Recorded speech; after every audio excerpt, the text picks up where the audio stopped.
My folks met, and I think it was a pretty instantaneous, almost love at first sight sort of relationship that evolved quickly, and they were married in October of 1942.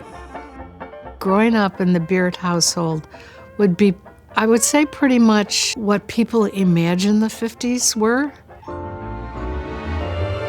Robin, Laura, Petrie, Leave It to Beaver.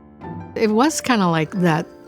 Every year we would take a 3-week trip somewhere. Usually it was a different quadrant of the United States. So my sister and I were in the back seat on those trips. There's a lot of memories there, most of them good. I remember sitting having dinner and knowing the question was going to come from my dad. And that question was, what did you do for humanity today? Can you believe he asked kids in grade school that? But he did. My folks' involvement in the community really dates from some of my earliest memories. YMCA, Boy Scouts, United Way, and obviously at the very earliest phases became involved with the hospital. One of our good neighbors, good friends, was a doctor in downtown Park Ridge, but the closest hospitals were Oak Park and Elgin. He and my dad talked a lot about the idea of building a hospital in Park Ridge. So my dad and mom were just part of that discussion from the very beginning.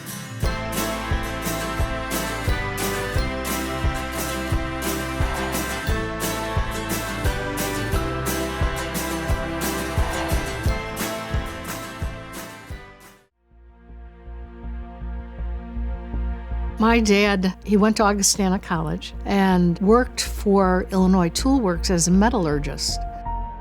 He had wanted to go to law school, so he had started law school. Then the war came along. And after the war and after graduating from law school, he came back to ITW in the early 1950s. And he stayed with ITW for 30-some years as an active employee. He ended up becoming the senior vice president of Illinois Tool Works. He was dedicated to the company, he was dedicated to its employees, and I think he was just a remarkable person and someone who represents that generation in America. He's the only man I know, really, that worked at the same place for 65 years. That doesn't happen anymore.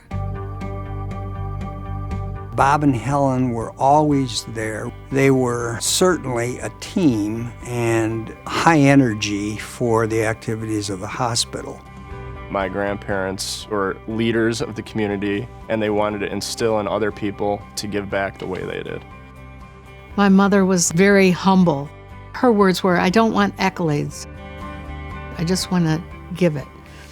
Well, of course, our family name is on the Beart family lobby, so they got around her that time, but I'm glad they're being recognized because I hold them in very high esteem for the quality of the effort and the energy that they put at our door.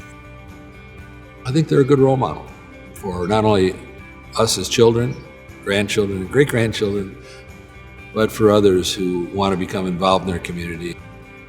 My grandparents were probably the most giving people I've ever met. They cared about people, and that's one thing that was instilled in me from a very young age, too. I'm proud of what they've done here.